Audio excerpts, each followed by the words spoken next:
दोस्तों, क्या आप जानते हैं कि मेघनाद की मृत्यु के बाद उसकी पत्नी सुलोचना का क्या हुआ? क्या सच में सुलोचना अपने पति मेघनाद के साथ सती हो गई थी? और क्या यह वही सुलोचना थी जिन्हें नाग कन्या कहा जाता है? तो आइए आज की इस कथा में जानते हैं सुलोचना के चरित्र और मेघनाद की मृत्यु के बाद उनके जीवन की पूरी कहानी। लेकिन शुरुआत में एक जरूरी बात जान लेना आवश्यक है।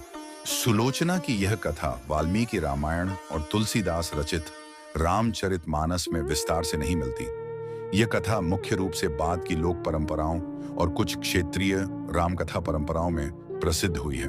अलग अलग ग्रंथों और कथाओं में इसके विवरण भी अलग अलग मिलते हैं। कुछ परंपराओं में सुलोचना को नागकन्या बताया गया है और कुछ कथाओं में उनका नाम प्रमिला भी मिलता है। लोक कथाओं के अनुसार सुलोचना का विवाह रावण के पुत्र मेघनाद से हुआ था।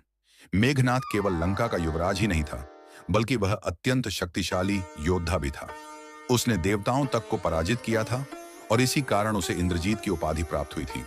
लेकिन राम और रावण के युद्ध में एक समय ऐसा आया जब मेघनाद को स्वयं युद्ध भूमि में उतरना पड़ा।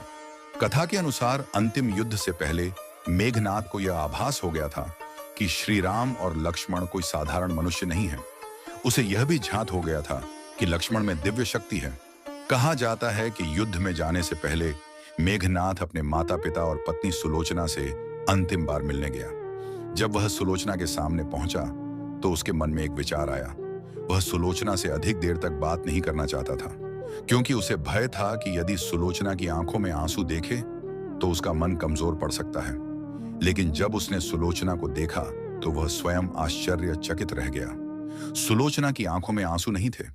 वह अपने पति को रोकने के बजाय उन्हें उनके कर्तव्य के लिए प्रोत्साहित कर रही थी।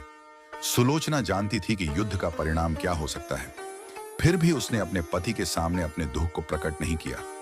उसने मेघनाद को युद्ध के लिए विदा किया। और यही इस कथा में सुलोचना के चरित्र की सबसे बड़ी विशेषता बताई जाती है। वह एक ऐसी पत्नी के रूप में सामने आती है जिसने अपने व्यक्तिगत दुख से ऊपर पति के कर्तव्य को रखा। इसके बाद मेघनाद युद्ध भूमि में पहुंचा। वहां उसका सामना लक्ष्मण से हुआ। दोनों के बीच भयंकर युद्ध हुआ। अंततः लक्ष्मण ने मेघनाद का वध कर दिया। मेघनाद वीरगति को प्राप्त हुआ।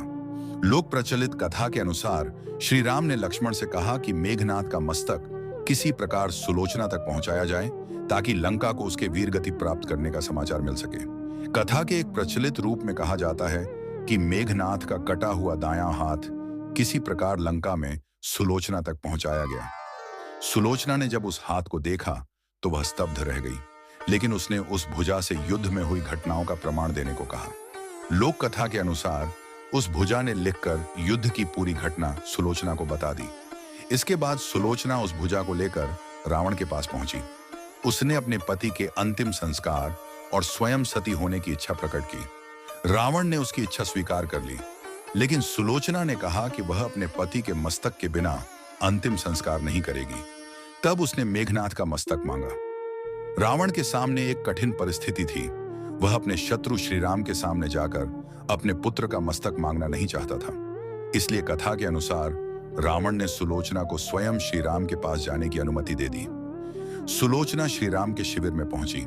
कहा जाता है कि श्री राम ने उनका आदरपूर्वक स्वागत किया। सुलोचना ने श्री राम को प्रणाम किया और अपने पति मेघनाद का मस्तक मांगा। श्री राम ने बिना किसी संकोच के मेघनाद का मस्तक उन्हें देने की आज्ञा दे दी। लेकिन वहां उपस्थित लोगों के मन में एक प्रश्न था।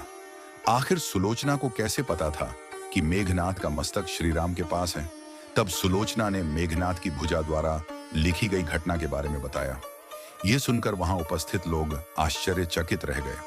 लोक कथा के एक प्रसिद्ध रूप में आगे बताया जाता है कि सुग्रीव ने सुलोचना के पतिव्रता धर्म की शक्ति की परीक्षा लेने के लिए मेघनाद के कटे हुए मस्तक से हंसने का अनुरोध किया। कथा के अनुसार सुलोचना के पतिव्रता धर्म की शक्ति से मेघनाद का कटा हुआ मस्तक हंस पड़ा। यह देखकर वहां उपस्थित सभी लोग आश्चर्यचकित रह गए। हालांकि यह प्रसंग भी मुख्य वाल्मीकि रामायण में नहीं मिलता और इसे लोक प्रचलित कथा के रूप में ही समझना चाहिए। इसके बाद कथा के अनुसार श्री राम ने उस दिन युद्ध रोकने का आदेश दिया। उन्होंने लंका को मेघनाद का अंतिम संस्कार करने की अनुमति दी। सुलोचना अपने पति के मस्तक को लेकर लंका लौट गई। इसके बाद समुद्र के किनारे मेघनाथ और युद्ध में मारे गए अन्य सैनिकों के अंतिम संस्कार की तैयारी की गई। लोक प्रचलित कथा के अनुसार सुलोचना ने अपने पति मेघनाथ के साथ सती होने का निर्णय लिया। वह अग्नि के सामने बैठी और अपने पति के प्रति अपनी अंतिम निष्ठा प्रकट की, और इसी के साथ सुलोचना की कथा का अंत बताया जाता है। लेकिन दोस्तों, यहाँ एक बात फिर याद रखना बहुत जरूरी है। सुलोचना के सती होने, मेघनाथ की भुजा द्वारा लिखने और कटे हुए मस्तक के हंसने जैसी घटनाएं मुख्य वाल्मीकि रामायण में वर्णित नहीं हैं।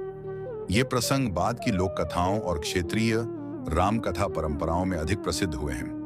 इसलिए इन्हें निश्चित ऐतिहासिक तथ्य के बजाय लोक प्रचलित पौराणिक कथा के रूप में प्रस्तुत करना अधिक उचित है।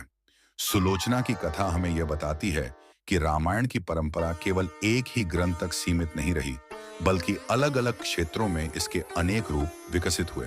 तो दोस्तों, आपको सुलोचना और मेघनाथ की यह कथा कैसी लगी? अगर वीडियो अच्छा लगा हो तो वीडियो को लाइक करें, शेयर करें और पौराणिक कामना चैनल को सब्सक्राइब जरूर करें। ऐसी ही रोचक और रहस्यमयी पौराणिक कथाओं के लिए हमारे साथ जुड़े रहिए। जय श्री राम।